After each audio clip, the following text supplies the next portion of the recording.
about there for both of them, but we'll tune and see.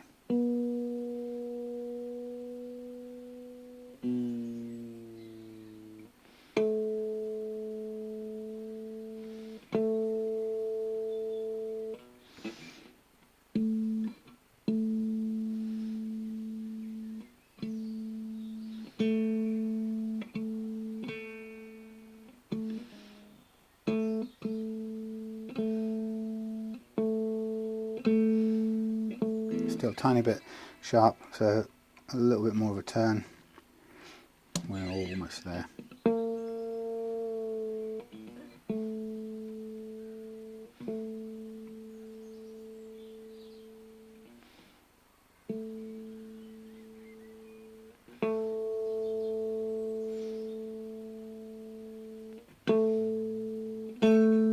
Spot on.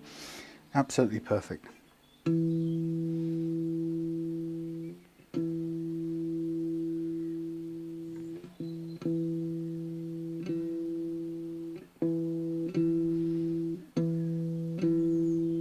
Quite a bit sharp, so step back a bit more, again clockwise on the screw. This one, we're heading towards running out of adjustment room. The spring is now almost completely compressed. We might just get that.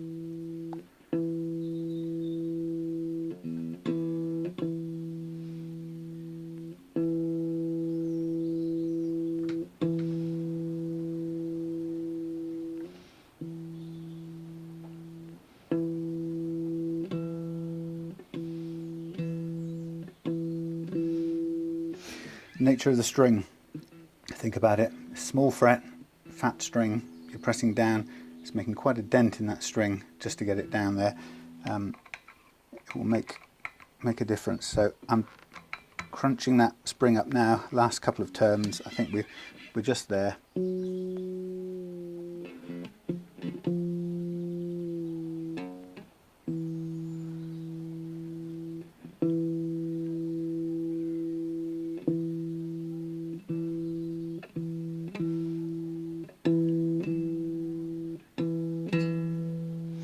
Close enough, and recognizing we've got no more room to adjust. So if I show it to you close up, you can now see the pattern. Top E, B a little further back, G a little further back. The D string comes forward again, but not as far forward as this. The A further back, and the E quite a bit further back. These gaps are slightly bigger than these.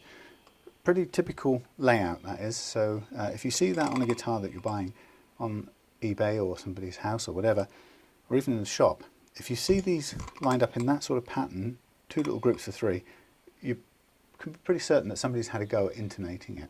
Doesn't mean it's right. If you don't see it, if they're all lined up straight or they're in the opposite kind of direction, then you know whoever's selling it to you hasn't intonated the strings and doesn't know about intonation. If they don't know about intonation, they also probably won't have any confidence in how to set the action or the relief in the neck and all those other things. And I'm not knocking anyone for that, because it took me more than 30 years to even figure it out for myself. So if you are seeing somebody who doesn't know that, it's just like me a few months ago. But once you know something, it's kind of fun to share it with everyone else, so that's why I do this. Okay, so there we have it. And that's interesting.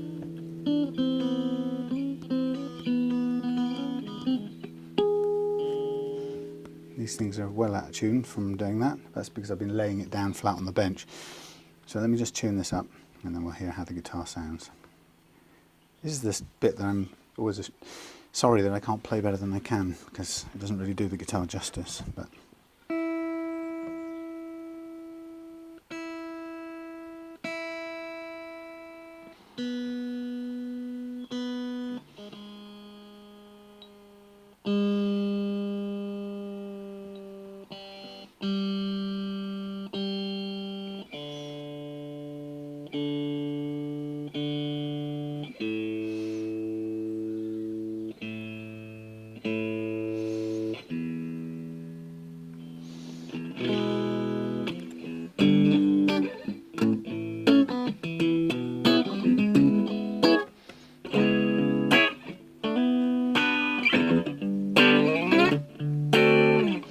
intonation part means that a chord played right up here will stay in tune. That's a D chord, open chord of D, an octave higher than you'd normally play it. And because it's intonated well, it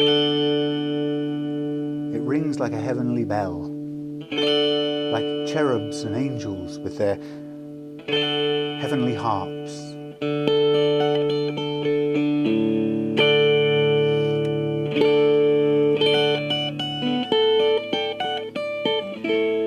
If your guitar was not intonated, or the nut was wrong, it wouldn't sound like that. And the proof of the pudding here is, if you just lay it down again, by the way, laying it down isn't the best way to do this stuff because it puts a bit of gravity pressure on the neck, so doing it lying down, a good luthier will tell you not to do that. They will do all of these jobs with a guitar standing like this, and I may learn to do that in time as well. I'm going to carry on doing it the naughty way for now because it's close enough, but it's also quite easy to work around it while I'm doing a video like this. But where was that? Oh yes, the proof of the pudding is, one of the ways I discovered you can also find out problems with your nut if you've got it, if the slots are wrong. One of the first things, it will sound crap whenever you try and play chords, even open chords, it will just sound awful. The other one is when you start, you might have that tuned to an E, right? And then you press this one,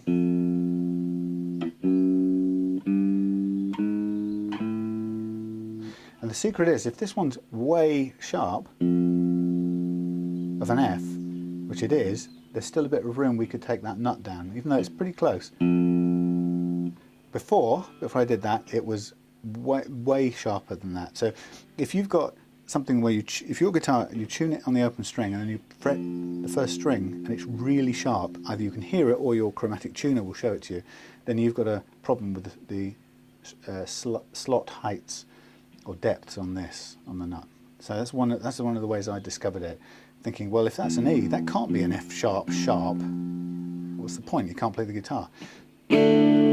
So that's where I discovered. So as I say, there is a bit more I could take that down, probably will do, but it's a very good indicator. On this guitar, it evens out by about here, so an open E, G still a tiny bit sharp, by B it's perfectly on again. So the fact that it's a tiny bit sharp up till the B tells me that this nut height slot is still a bit too high and we could take a little bit more out, which I'll do in some other moment, spare time. But very, very accurate way of determining that. So the whole thing about the nut slot height or depth is not just some thing about action that you think, oh, I want it like this, I'm going to set it. It has to do literally with, if that's this goes, it's a bit flat because the strings were new on yesterday. If that's an E, right, this guitar is built so that should be an F, but it shouldn't be sharp, which it is slightly. Now, what's interesting is if I press it too hard, I'm gonna fret it so it rings, but I'll do it as light as I can without it buzzing. Ready? Plus 3.5. Do it with the pressure I might normally do it. Plus 7. Do it with real heavy pressure. Plus 30. So how you grip your chords at this point makes a difference. You can really grip hard, a death grip, and you'll put your own guitar sharp. That can be a problem to your technique. It can be alleviated by getting these heights right. And once you get them exactly right, it's hard to make it go sharp, even if you do grab it pretty heavily.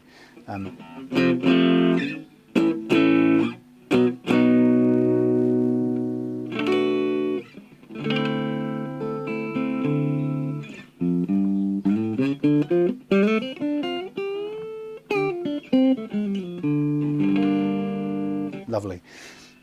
£19.58. Lovely. Keep me busy working on little tiny tweaks for weeks to come, and it'll take pride of place in my house alongside things that cost a lot more, and things that, by the way, I don't keep any of these in the shed, but things that I that I bought many years ago. This is 31 years old, probably 32 years old actually from the point it was made. 32 years old. It's what's known as a JV, Japanese Squire. Bit dusty, needs a clean. Originally had a white scratch plate and white pickup covers. I changed them out for black knobs and stuff a while back because I quite liked it. Before I realised that now these things are worth probably £1,000, something like that, because they're so sought after. But this guitar here, no, doesn't sound too good. This guitar here, at the moment, I would probably spend my day playing this one before playing that one. This is just more fun to play. It's easier to play. This was always set quite nicely, but equally, I'm looking at the string action over the nut. It could be worked on, and I probably will in due course make this even better than it is. So 30 years of playing it one way, and it still has some room for improvement. But £19.58, £1,000, and that is in some ways as good a guitar. Don't be fooled. That's the beauty of it. You get the setup right, you get the action right, and what else is there? Okay, there's a brand name. So you stare at a brand name and you think, hey, I own a Gibson.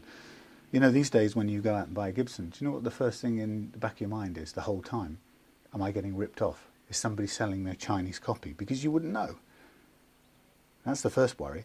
You go out to buy a £500 Fender. Is this real? Does this come from China for $150? Somebody's bought it, shipped it in. Everything looks perfect. They even put the proper decals and everything on. You wouldn't know the difference unless you were an expert. So what's the big deal about having all this branded stuff? Isn't it about having fun playing it? I've played this since yesterday and I've enjoyed this as much, if not more, than any of the other guitars hanging on my walls. And that's the important thing for me, is to find and make guitars play well. Forget the brand, forget the cost. Make guitars play the way they should and enjoy them. So, reloved guitar number 004, the Encore Red Strat, pretty much fixed up, intonated perfectly, maybe a little bit more filing on the nut when I feel like it, when I'm at a loose end, but other than that, done. Nothing spent on it, practically nothing. Done, great fun. Plug the tremolo in and off we go. And so like I say, if you're going to want to get this one off me, then you're going to have to make an attractive offer, quite a lot more than the £19 I paid for it, because expertise going into making that play well is what makes all the difference. Anyway, I love this guitar, so I probably won't sell it. But see you again for the next reloved guitar, number 5. Don't know what it's going to be yet. Build up a nice little collection, and then we'll start looking at getting people's interest to come and take some of them off our hands and get guitars that they want to keep instead of throw away. Thanks for sticking with it, and we'll see you soon.